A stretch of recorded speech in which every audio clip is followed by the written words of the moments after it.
3 பேர் 3 காதல் என்பது மாதிரி நயன்தாராவின் வாழ்க்கை 3 காதல் ஒரு நபர் என்று மாறிவிட்டது. முதலில் சிம்புவை காதலித்து அந்த காதல் என்ன காரணத்தினாலும் முறிந்து போனது. பின்பு தன்னை விட ஒரு மடங்கு வயது அதிகமான பிரபுதேவாவை காதலித்தார்.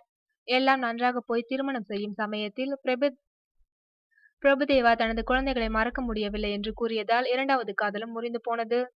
தற்போது மூன்றாவதாக இயக்குனர் விக்னேஷ் சிவனை காதலித்து வருகின்றார்.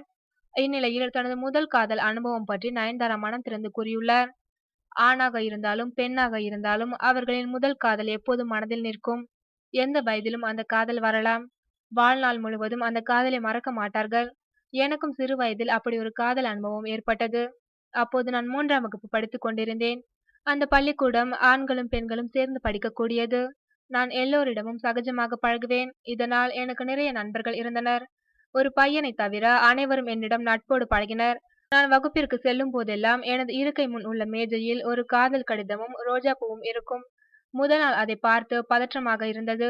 தோழியிடம் கூறினேன். பெரிதுபடுத்தாதே, விட்டுவிடு என்றாள். முதல் நாளோடு நிற்கவில்லை. மறுநாளும் அதே போன்று ரோஜாவும் காதல் கடிதமும் மேஜையில் இருந்தது. ஒவ்வொரு நாளும் இது தொடர்ந்தது. இதனால் பயந்து போய் வீட்டில் எனது அம்மா அப்பாவிடம் இதனை கூறினேன். அவர்கள் பள்ளிக்கு வந்து முதல்வரிடம் கூறி புகார் செய்தனர். அவர் விசாரணை நடத்தி 7ஆம் வகுப்பில் படிக்கும் மாணவன் ஒருவன் தான் தினமும் காதல் கடிதமும் ரோஜா பூவும் வைத்தவன் என்று கண்டுபிடித்தார். அவனை கடுமையாகவும் திட்டி கண்டித்தார்.